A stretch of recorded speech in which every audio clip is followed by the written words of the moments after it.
Cześć synek, Hej, co robisz? gram w Duma. A czemu pytasz? A wiesz co, bo mam dla ciebie bojowe zadanie. Jakie znowu? Przed chwilą byłem z Phoebe. A, nie chodzi o pieska. Zobacz jakie to jest bojowe zadanie dzisiaj dla ciebie. Co znowu? O, monitor? No, nie byle jaki monitor. Grałeś kiedyś na 360 Hz? Nie. Wiesz co, w sumie ja też nie. Dlatego czas najwyższy sprawdzić, jak obojgu nam się będzie grało na 360 Hz monitorze. Z tej strony Paweł. I Adrian, a ty oglądasz kanał Techmaniak HD. Zapraszamy. Z czym tak naprawdę mamy więc do czynienia? Otóż jest to monitor o przekątnej wynoszącej 24,5 cala, którego rozdzielczość wynosi 1920 na 1080. Od typowe Full HD z całkiem szerokim podbródkiem. Mogłoby się więc wydawać, że Asus ROG Swift nie jest niczym nadzwyczajnym, jednak sami spójrzcie. Czy tak wygląda przeciętny monitor? Metalowa podstawa o niecodziennym, wręcz agresywnym wzornictwie utrzymuje ten jakże tęgi, zaokrąglony z tyłu panel IPS. To już podświadomie daje nam do myślenia, jak wiele technologii musi tam być zapakowane. Z tyłu, tuż pod prawą dłonią, znajdują się 4 przyciski oraz joystick służący do nawigacji po menu ekranowym. Co prawda monitor użytkujemy od frontu i mając na uwadze jak najwęższe ramki, niezwykle trudno jest zaskoczyć nas czymś oryginalnym. Dlatego to tył tego monitora sprawia, że potencjalny właściciel zacznie poważnie zastanawiać się nad przemeblowaniem swojego pokoju. Wszystko byleby tylko jak najbardziej wyeksponować właśnie tę stronę do świata. Niemałe podświetlane logo robi tu oczywiście furorę, ale zwróć też uwagę na pozostałe smaczki. Połowa powierzchni jest czysta, grzeczna i taka ułożona. Druga połówka to już zadziorne wycięcia wentylacyjne oraz ciekawie poprowadzone linie. Niby detal, ale jakby się na tym zastanowić, to mam wrażenie, że osoba projektująca tę część chciała tu podkreślić dwojakie przeznaczenie monitora. Bowiem z jednej strony jest to najbardziej zaawansowany i wyrafinowany monitor do gamingu na świecie. Z drugiej zaś szerokie kąty widzenia, minimalny bleeding, dobra czerń oraz niemal 100% pokrycie palety sRGB sprawia, że sprawdzi się on także w wielu innych zastosowaniach. W końcu każdemu się zdarza czasem obejrzeć jakiś film, serial czy materiał na YouTube, a może od czasu do czasu potrzebujesz poprawić kilka zdjęć w luminarze. Oczywiście, że odnajdziesz mnóstwo innych, sporo tańszych i wciąż szybkich monitorów na rynku, tylko co z tego, skoro wiele z nich to panele o dużo słabszym odwzorowaniu kolorów z 8-bitowymi matrycami. Zresztą samo granie na monitorze o szerszej palecie kolorów daje zwyczajnie dużo więcej radości. Kolejną zmorą tych najbardziej budżetowych monitorów jest niepełny lub co gorsza całkowity brak regulacji. Taka oszczędność odbija się czkawką przez kolejne długie lata późniejszego użytkowania.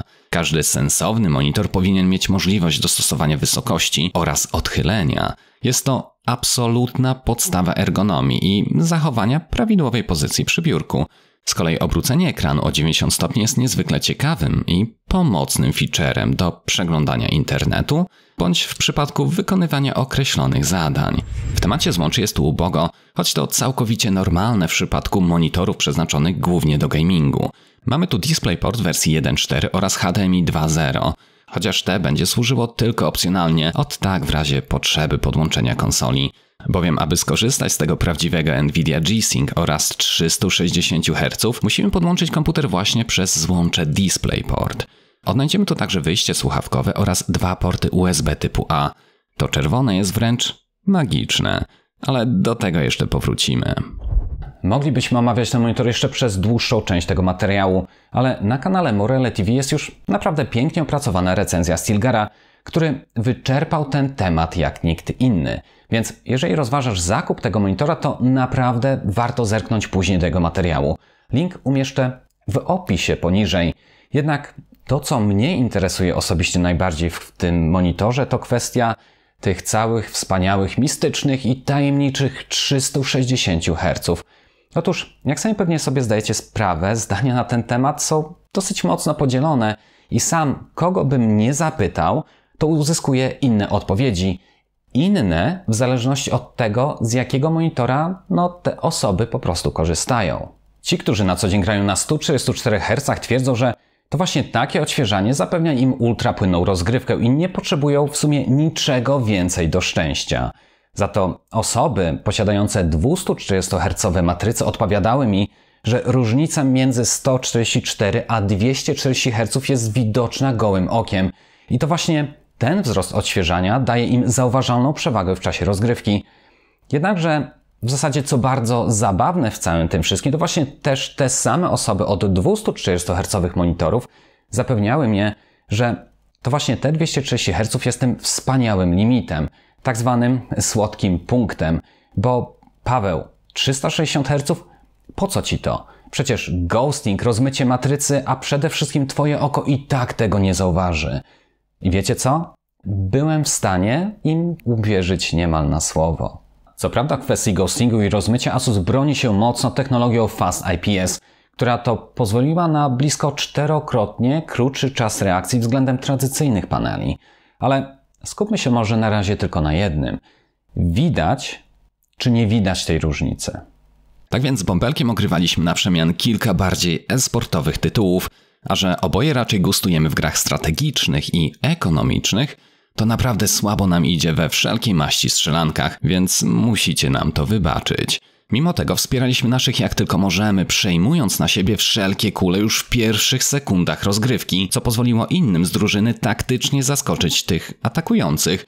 Po osiągnięciu pełnego profesjonalizmu w byciu przynętą i workiem na pociski uznaliśmy, że chyba lepiej będzie jak wrócimy na strzelnicę, aby tam na spokojnie ocenić i porównać poszczególne tryby, jak i szybkości odświeżania.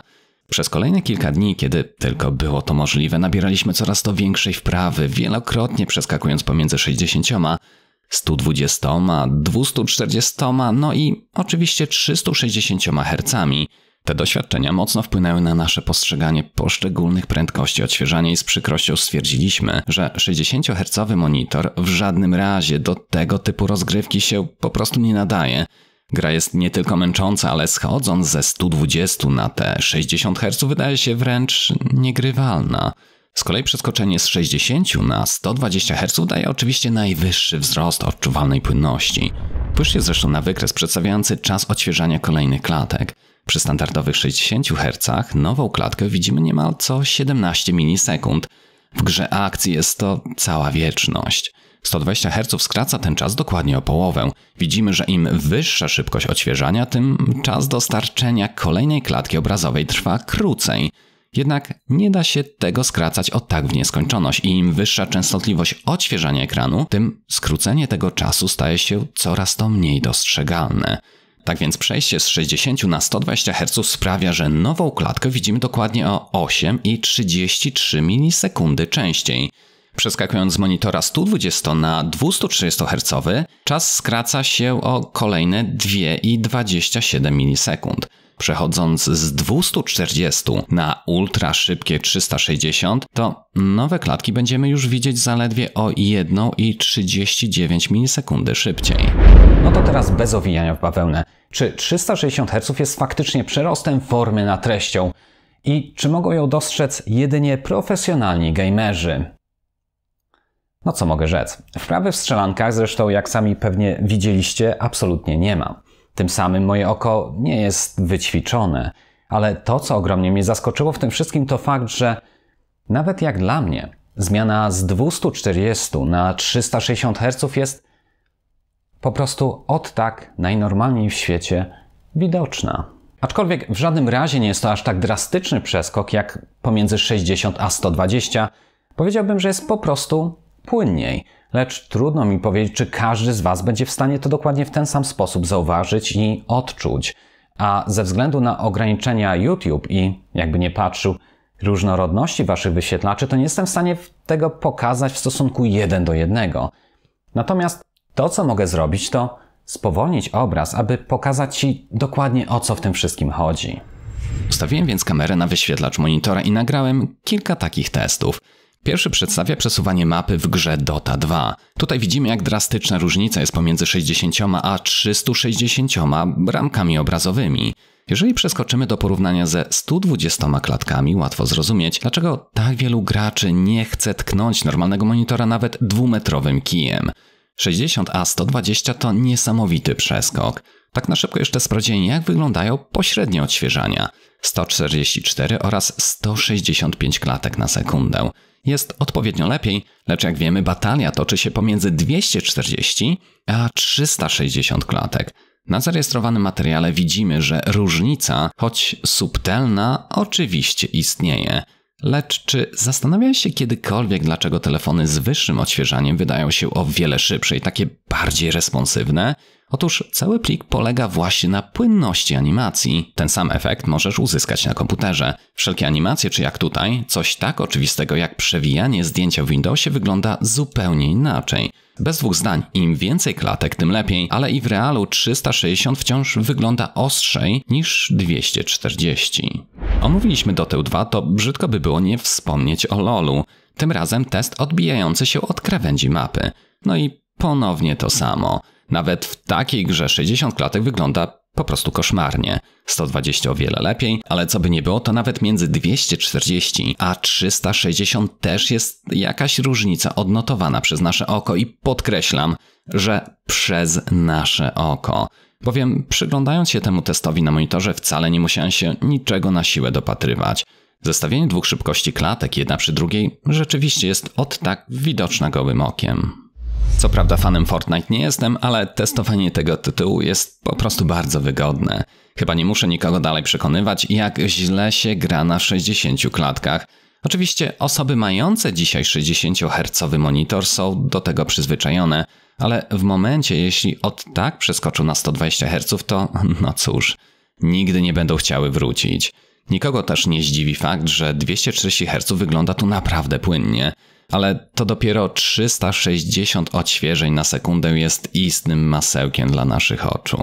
Oczywiście są też sytuacje, gdzie niższe odświeżanie będzie nas bolało trochę mniej, gdzie indziej trochę bardziej. Spójrzcie na spacerowanie w grze Valorant. Różnica jest, ale mogłoby się wydawać, że jeszcze do przełknięcia. Jednak w momentach, gdy jesteśmy bliżej obiektów, to dopiero zaczyna się totalna przepaść między każdą kolejną częstotliwością odświeżania. Na screen tearing to akurat nie zważajcie, bo wiem, że aż razi, ale po zablokowaniu ilości klatek G-Sync był po prostu dezaktywowany. W każdym razie zwróćcie uwagę, jak drastycznie inaczej wygląda wychodzenie zza przeszkody na poszczególnych szybkościach odświeżania ekranu i pomyślcie, o ile łatwiej jest ucelować przeciwnika, im częściej przed naszymi oczami aktualizowany jest obraz. Gdyby była to gra singlowa ogrywana na łatwym poziomie trudności, to większej różnicy zapewne by ci to nie zrobiło. Lecz jeśli twój przeciwnik ma już 144 Hz monitor, to ty zapewne nie pogardziłbyś takim 360 Hz. Przeskok z 240 na 360, choć miły, to fotel nie wgniata, ale skoro i ja bez spowolnienia na żywo różnicę widzę, to przypuszczam, że osoby młodsze i wprawione w kompetytywnym gamingu dostrzegą to jeszcze bardziej. Aczkolwiek 360 Hz to tylko odświeżanie, teraz jeszcze potrzeba komputera i samej gry, która dostarczy nam tylu ramek obrazowych. Lecz jak łatwo się domyśleć, z tym to już różnie bywa. Chociażby taki Doom z 2016 roku ma 200-klatkowy limit, którego po prostu nie da się odblokować, ani w żaden sposób przeskoczyć. Z informacji, których się doszukałem, wynikało, że silnik gry tego po prostu nie wytrzymywał i pojawiały się dziwne błędy. Więc skoro ostatnio polubiłem Dooma i chciałbym go ograć do końca, to czy taki 360 Hz monitor byłby w moim przypadku całkowicie bez sensu? No, chyba jednak nie do końca. Bowiem kolejną zalet monitora PG259QN jest możliwość włączenia funkcji Ultra Low Motion Blur, którą luźno przetłumaczyć można jako wyjątkowo niskie smużenie. ULMB polega na podświetlaniu i wygaszaniu matrycy w taki sposób, aby obraz widziany na monitorze był jak najostrzejszy. No bo szybkość odświeżania to jedno, ale równie ważnym, jeśli nie ważniejszym czynnikiem tego, jak postrzegamy obraz, jest właśnie smużenie. Włączenie tej funkcji zwykle wiąże się ze znacznym spadkiem jasności, co poniekąd przeczy samej użyteczności tejże funkcji. Jednak ekran tego modelu jest na tyle jasny, że nawet po aktywacji ULMB tej jest pod dostatkiem. A dlaczego mówię o nim dopiero teraz? Gdyż te działa maksymalnie z 240 Hz odświeżaniem i tylko wtedy, gdy wyłączymy G-Sync. Więc coś kosztem czegoś, aczkolwiek niektórzy preferują taki właśnie obraz. Tak więc wyższa częstotliwość odświeżania obrazu nie tylko umila rozgrywkę, upłynnia ją, ale co ważniejsze, bezpośrednio wpływa też na skrócenie opóźnień. Właśnie do tego zagadnienia chciałbym teraz z Wami przejść, bowiem jeżeli chcesz stać się lepszym graczem w jakiejkolwiek grze, którą obecnie ogrywasz, to skrócenie opóźnień systemowych może Ci w tym jak najbardziej pomóc. Jeżeli chcesz mieć przewagę nad innymi, to radzę mocno się teraz skupić. Mówiąc o opóźnieniach systemowych, mamy na myśli upływ czasu od momentu kliknięcia, chociażby przycisku myszy, aż do momentu wydarzenia się żądanej akcji na ekranie monitora. Im opóźnienie systemu wyższe, tym my, jako przykładowi gracze, wypadamy w czasie rozgrywki po prostu gorzej. Już nawet wcale nie chodzi o umiejętności lub o ich braku, a o sam fakt, że rzeczywiście dobrze wycelowałeś w przeciwnika, którego przecież widzisz na tym ekranie. Lecz w rzeczywistości, według silnika gry, w momencie gdy przycisnąłeś przycisk myszy, był on już zupełnie gdzieś indziej. To twój monitor po prostu pokazał klatkę jeszcze sprzed kilku czy nawet kilkudziesięciu milisekund. Tym samym oddany strzał, o którym byłeś przekonany, że w 100% jak nic trafi w twój cel, przez grę zostaje zignorowany, potraktowany jako chybienie. To właśnie stąd bierze się ogrom frustracji. Chyba każdy z nas jej kiedyś doświadczył. Im szybsza gra i im mniej przewidywalny przeciwnik, tym irytacja wynikająca z chybienia rośnie. Dopiero poklatkowa analiza pozwala nam zrozumieć, do czego tak naprawdę doszło i gracz wcale, jakby nie było, nie jest temu winny. Winne jest właśnie te nieszczęsne opóźnienie, więc jak sobie z nim radzić? Nie trzeba być wyrocznią, aby odpowiedzieć, że do zmniejszenia opóźnień systemowych wystarczy mega szybki wyświetlacz i najmocniejsza karta graficzna. Ale to kosztuje oczywiście przeogromne pieniądze. Jednakże istnieje też inny, co ważniejsze, darmowy sposób na zmniejszenie chociażby pewnej części tego opóźnienia. Dobrze słyszysz. Bardzo możliwe, że w grze, w którą grasz, na karcie, którą masz teraz zainstalowaną w swoim komputerze, czy nawet laptopie, możesz aktywować jedno drobne i często pomijane przez tak wielu graczy ustawienie, które skróci czas opóźnienia systemu o 10, 20, a w tych naprawdę ekstremalnych sytuacjach nawet o 80%. I nie, wcale nie potrzebujesz takiego 360 Hz monitora. Opcja ta może być skutecznie aktywowana na jakimkolwiek monitorze, jaki obecnie posiadasz. To, czego potrzebujesz, to karta Nvidia i nawet nie musi to być nowa serii RTX 3000. Chociaż jasne, na wszystkich kartach serii RTX ten trik zadziała, ale może to być coś starszego, począwszy od architektury Maxwell, która zadebiutowała w drugiej połowie 2014 roku, czyli wszystkie karty serii 900, 1000, 1600. Zabawne jest to, że im karta słabsza, a gra bardziej wymagająca, tym sposób, który Ci zaraz zdradzę, działa po prostu lepiej. Czym jest więc tryb niskiego opóźnienia? Otóż Nvidia Reflex bezpośrednio optymalizuje działanie silnika gry tak, aby ten w odpowiednim momencie przygotował i przekazał klatkę obrazu do procesora graficznego, który to następnie wyrenderuje ją do postaci widzianej przez nas na ekranie monitora. Im słabsza karta graficzna, im bardziej ona obciążona i im mniej klatek generuje w danej grze, tym kolejka do renderowania staje się dłuższa i dłuższa. Przez to, co widzisz na ekranie, było prawdziwe, owszem, ale kilka klatek obrazowych temu. Dlatego dochodzi do sytuacji, że choć oddajesz strzał do przeciwnika, który jak nic jest przecież na twoim celowniku, to silnik gry stwierdza, że sorry, ale spudłowałeś. Przez to przeciwnik, jak gdyby nigdy nic, dalej sobie biega bez uszczerbku na zdrowiu. Jedyne, co tu ucierpiało, to twoja wiara w siebie i w działanie gry. Dlatego jest to opóźnienie, które warto wyeliminować i już się za to zabieramy, ale warto też kliknąć łapkę pod filmem, abym dalej tworzył tak długie, szczegółowe i myślę pomocne materiały, więc kolejkowanie, którym obarczony jest procesor karty graficznej, to nie jedyne opóźnienie, z którym musimy się mierzyć. Pierwszym jest nasz własny refleks, szybkość reakcji, która u przeciętnego człowieka zwykle wynosi od 300 do 500 milisekund. Jednak u wytrenowanego gracza, którym na pewno każdy z Was jest, czas reakcji może spaść nawet poniżej 250 milisekund. Chociaż najlepsi są w stanie uzyskać wartości nawet tak niskie jak 100 milisekund. Trening i zdrowy sen tu niewątpliwie pomaga, jednak czynnik ludzki odstawmy sobie na bok. Pierwszym elementem całej tej kolejki jest urządzenie wejściowe, przy pomocy którego wprowadzamy naszą chęć wykonania akcji, czyli kontroler. Może to być gamepad, klawiatura lub, właśnie, mysz. W środowisku graczy nie bez powodu ciągle wałkowany jest temat myszek, bo te, jak widać, faktycznie mają znaczenie. Pośród wielu ich właściwości jedną z najbardziej nas tu interesujących jest opóźnienie kliknięcia. Tym rzadko kiedy chwalą się producenci, bo zwykle też wolą tego nie ujawniać. Sami spójrzcie zresztą dlaczego. To, że połączenie myszy przez Bluetooth nadaje się jedynie do pracy biurowej, nie jest żadną tajemnicą. Dlatego jeśli bezprzewodowo, to skorzystajmy raczej z dedykowanego odbiornika lub najlepiej po kablu. Do wykonania testu wykorzystam dwie myszki. Jedną i dość istotną jest tu Asus ROG Chakram Core, gamingowa mysz o absolutnie niskich czasach opóźnienia rejestracji kliku. Uśredniony czas od przyciśnięcia przycisku do reakcji według wykonanych przeze mnie pomiarów wynosi zwykle 0,6 milisekundy. Na potrzeby dodatkowej weryfikacji wyników skorzystam też z myszy ROG Strix Impact 2 Moonlight White.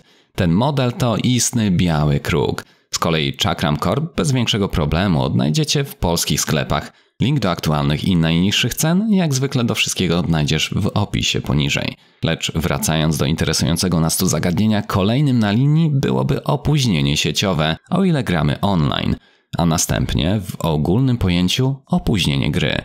Tu oznaczone ikoną procesora. W kolejnym kroku silnik gry podaje przygotowaną klatkę do karty graficznej, aby ta błyskawicznie ją wyrenderowała i przekazała na ekran monitora. Jednakże jeśli wyrenderowanie klatki zajmuje karcie więcej czasu, to powstaje kolejka. Bardzo niechciana przez nas tu kolejka, bowiem to właśnie ona jest powodem, przez który widzisz na ekranie monitora to, co nie jest już aktualne od 1, 2, a może od 20 ramek obrazowych. Więc co możesz zrobić w takim przypadku? Wystarczy włączyć w ustawieniach wspieranej gry opcję pod nazwą NVIDIA Reflex Low Latency. To właśnie sprawi, że silnik gry synchronizuje przygotowanie kolejnych klatek i poda je dopiero wtedy, gdy procesor karty graficznej będzie na nie gotowy. Ładnie to wygląda na tej animacji. Nie ma co. W teorii technologia ta może zredukować opóźnienie nawet do 80%, jednak skąd mamy mieć pewność, że NVIDIA Reflex w ogóle działa? W zasadzie może co niektórzy z Was pamiętają, że nie tak dawno temu omawiałem już tę technologię, a było to przy okazji karty RTX 3060. Pamiętam, że materiał bardzo fajnie wyszedł, więc jeżeli go jeszcze nie widziałeś, to link znajdzie się w opisie i w prawym górnym rogu Twojego ekranu. Jednak największą zaletą tego monitora, który stoi tam gdzieś tuż za mną, tak, dokładnie tam, jest wbudowany analizator opóźnienia. To właśnie dzięki niemu możemy w końcu sprawdzić, jakie NVIDIA Reflex daje nam korzyści w rzeczywistości.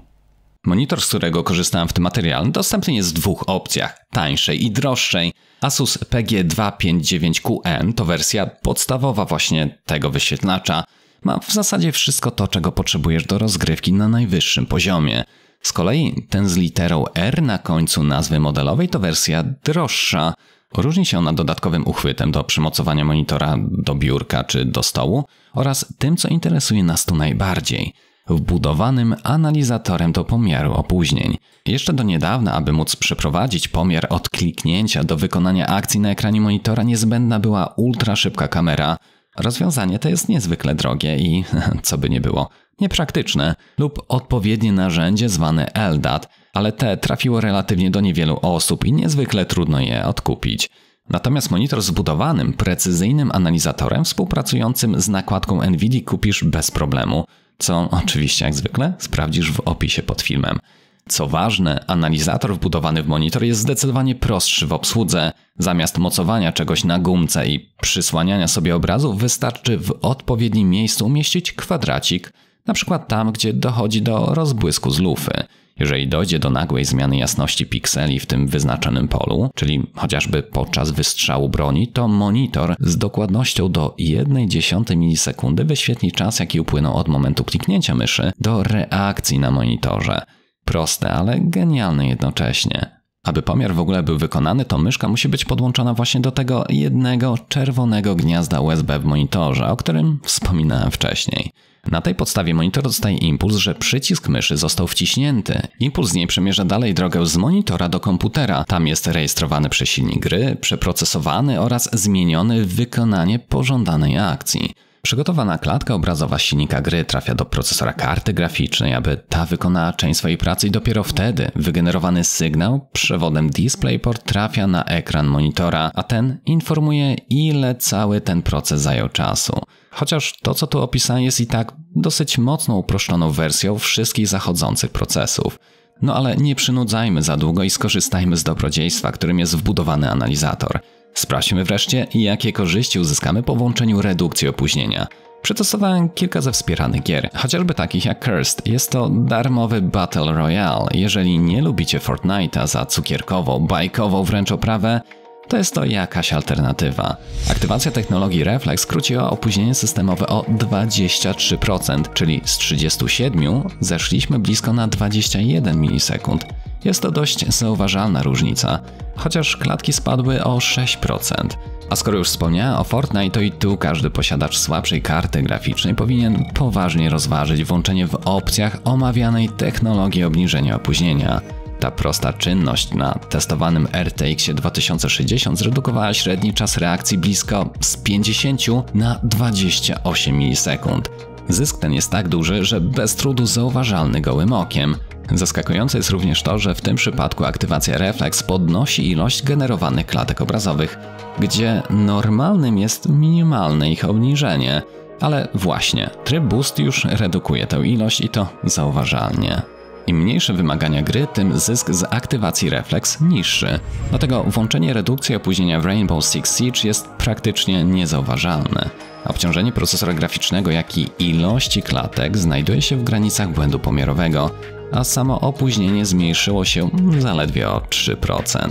Z kolei Apex Legends, choć pod względem graficznym wygląda naprawdę atrakcyjnie nawet na średniopółkowej karcie, utrzymuje się w okolicach 160 klatek. Dlatego i korzyść z włączenia technologii Reflex nie jest aż tak powalająca, ale jednak jakaś jest. I nawet takie 7 milisekundowe obniżenie opóźnienia systemu może zaważyć na tym, czy to ktoś ciebie odstrzeli. Chociaż jeśli grasz tak samo jak ja, to pewnie i 50 milisekund przewagi żadnej by nie zrobiło. Valorant osiągał najwyższy klatkarz z tego całego zestawienia, jednocześnie najmniej obciążając procesor graficzny. Tym samym na podstawie tej właśnie produkcji możemy wyciągnąć ciekawe wnioski. Włączenie technologii Reflex redukuje opóźnienie o niespełna 2% i to już jest tyle co nic. No cóż, skoro grafika jest tu obciążona w okolicach 66%, to skąd miałaby się brać jakaś ogromna kolejka do renderowania? Z kolei to, co boli tu najbardziej, to Reflex w trybie Boost, czyli tego całego wzmocnienia. Owszem, udało się dodatkowo zredukować opóźnienie o kolejne 2 milisekundy, ale czy spadek 11 klatek byłby tego wart? No cóż, tę decyzję pozostawię już tobie. Równie ciekawym przypadkiem jest kolejna gra o nazwie Destiny 2 Poza Światłem. Jak widać, Reflex dla tego tytułu przynosi spore korzyści, jednak twórcy gry zdecydowali się nie dać wcale opcji włączenia, a raczej powinienem był rzec opcji wyłączenia. Dokładnie tak, świeżo po zainstalowaniu u każdego użytkownika, przynajmniej tak było w momencie tworzenia tego materiału, tryb obniżenia opóźnień systemowych Reflex jest domyślnie włączony. Aby go wyłączyć, należy przejść do pliku konfiguracyjnego i ręcznie zmienić wartość Low Latency Mode z 1, który oznacza włączoną technologię, na 0. Natomiast 2 to tryb Boost. Pamiętajcie jednak, aby zmienić te wartości, gdy gra jest wyłączona, a po zmianach zapisać ów plik. W sumie nie dziwię się, że twórcy zdecydowali się na domyślne włączenie tejże technologii. Skraca ona czas opóźnienia o zawrotne 37%. Co prawda kosztem klatek, ale sami zobaczcie, że karta generuje zaledwie 3% mniej tychże klatek. Tyle to możemy sobie kartę podkręcić, więc tak, ma to sens. Skoro jest to szybka strzelanka, to czasy reakcji są niezwykle istotne. Zastanawia mnie tylko, co z tymi, którzy używają Radeonów. Ty na starszej karcie Nvidia będziesz miał opóźnienie rzędu 26 milisekund, a właściciel karty AMD 40 czy 50, dlatego domyślne włączenie tej opcji raczej nie jest na rękę dla czerwonych. Lecz jako, że nie posiadam aktualnie żadnego Radeona, to ani nie jestem w stanie tego sprawdzić, potwierdzić, czy tym bardziej temu zaprzeczyć. Po prostu chciałbym na to zwrócić twoją uwagę. Teraz możecie zacząć pełne zestawienie ze wszystkich przetestowanych przeze mnie produkcji. W gwoli ścisłości wyjaśnię, że ustawienie Reflex w tryb wydajności przejmuje kontrolę nad funkcją oszczędzania energii procesora karty graficznej, aby zegary tego ciągle pozostawały na wysokim poziomie. Czasami zdarza się bowiem tak, że procesor komputera jest w pełni obciążony jakąś czynnością, przez co karta graficzna nie otrzymuje klatek do renderowania, więc no cóż, ta po chwili obniża swoje zegary, a tym samym zużycie energii. Lecz gdy CPU, mówiąc kolokwialnie, zostanie odetkany, to do karty graficznej trafia potok kolejnych klatek. Problem w tym, że karta zdążyła już przejść na niższe zegary i to czasem może być przyczyną ogromnego wręcz, ale chwilowego opóźnienia. Prościej mówiąc to, jeśli nie masz najmocniejszego procesora, to w Twoim przypadku tryb Boost może zaowocować o wiele lepszymi rezultatami niż te, które otrzymałem na swoim naprawdę mocnym 24-wątkowym, podkręconym Ryzenie 9. No bo jak sami widzicie, tu niespecjalnie opłaca się aktywować tryb Boost. Każdy doskonale widzi, że technologia od NVIDII działa i czasem rzeczywiście można urwać kilkanaście solidnych milisekund opóźnienia. Jednak osoba mocno stąpająca po ziemi zada sobie bardzo proste pytanie. Czy te milisekundy rzeczywiście cokolwiek wnoszą? Dlatego moją uwagę mocno zwrócił ten konkretny kawałek na stronie NVIDII i tu cytuję.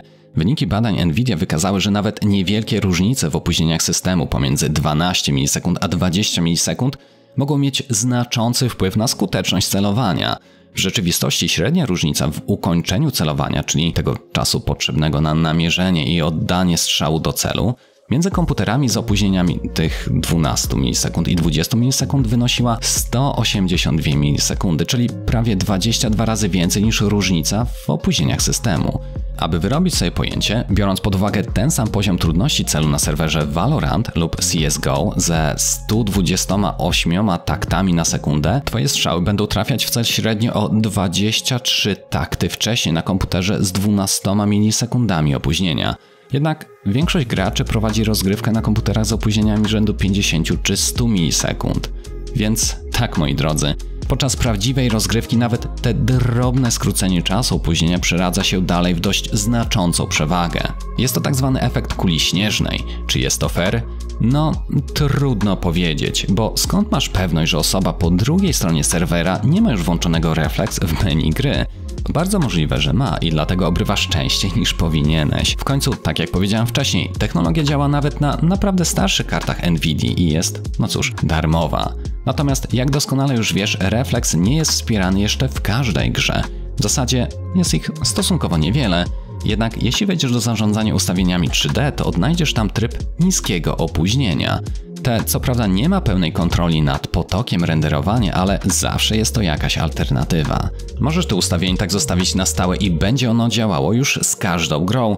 Z kolei jeśli włączona przez Ciebie gra wspiera technologię Reflex, to właśnie ta otrzyma priorytet. Podsumowując więc, NVIDIA Reflex skutecznie eliminuje opóźnienie związane z kolejkowaniem klatek. Po prostu to naprawdę działa, ale pod warunkiem, że już teraz grasz na najniższych, akceptowanych przez siebie ustawieniach, a karta graficzna wciąż jest obciążona na 90 czy nawet więcej procent. Prawdą jest też, że Reflex redukuje klatkarz, choć nie jakoś znacząco. Co do kwestii samego 360 Hz monitora, to ten niewątpliwie przeznaczony jest do bardzo wąskiego grona odbiorców. Takiego, który będzie w stanie docenić oraz realnie skorzystać z jego największych zalet. Jeśli obecnie grasz na 60 Hz monitorze i pasjonujesz się w szybkich, e-sportowych tytułach, to tak, zmiana na 360 Hz w Twoim przypadku byłaby jak najbardziej korzystna. A nawet jeśli jesteś zdania, że owszem, jest to monitor wymarzony dla Ciebie, to nie zapominaj o wymaganiach sprzętowych, bowiem wcale nie tak łatwo jest wyrenderować 360 klatek na sekundę. Oczywiście wiele zależy od silnika gry, jej ustawień, ale wydajny procesor i co jeszcze ważniejsze, mocna karta graficzna, najlepiej taka z obsługą G-Sync, jest czymś naprawdę pożądanym. Powiedzmy, że spełni wszystkie te warunki, to pozostaje jeszcze pytanie, czy potrzebna Ci wersja z wbudowanym analizatorem? Jeśli chcesz mieć 100% pewności, że nowa myszka, nowa klawiatura, świeższe sterowniki czy nawet ostatnia aktualizacja gry nie zamieszała z opóźnieniami, które mogą mieć na Twoje gamingowe samopoczucie ogromny wpływ, to wtedy dopłata do wersji z analizatorem mogłaby być uzasadniona. Lecz patrząc na to wszystko też z drugiej strony, to jeśli aktualnie posiadasz dobry 240 Hz monitor, to taki upgrade'em wielkim nie będzie. Jak już wspomniałem, podczas bezpośrednich porównań jednej ilości klatek do drugiej, owszem, subtelną różnicę zobaczysz gołym okiem, aczkolwiek w pełnoekranowej grze bardzo nieliczni i to nawet nie za każdym razem tę różnicę dostrzegą. Jeżeli podobał Ci się ten materiał, to zajrzyj na stronę www.techmaniachd.pl, na którym odnajdziesz całe mnóstwo innych, ale równie interesujących produkcji. Jeżeli podoba Ci się to, co robię na kanale, to od niedawna można wspomóc moją pracę bezpośrednio przez YouTube. Wystarczy kliknąć przycisk Wesprzyj. Każda pomoc ma ogromne znaczenie. Dziękuję też obecnym patronom, do których możesz dołączyć i Ty poprzez serwis Patronite. Dzięki, że zostaliście ze mną do samego końca. Trzymajcie się. Cześć!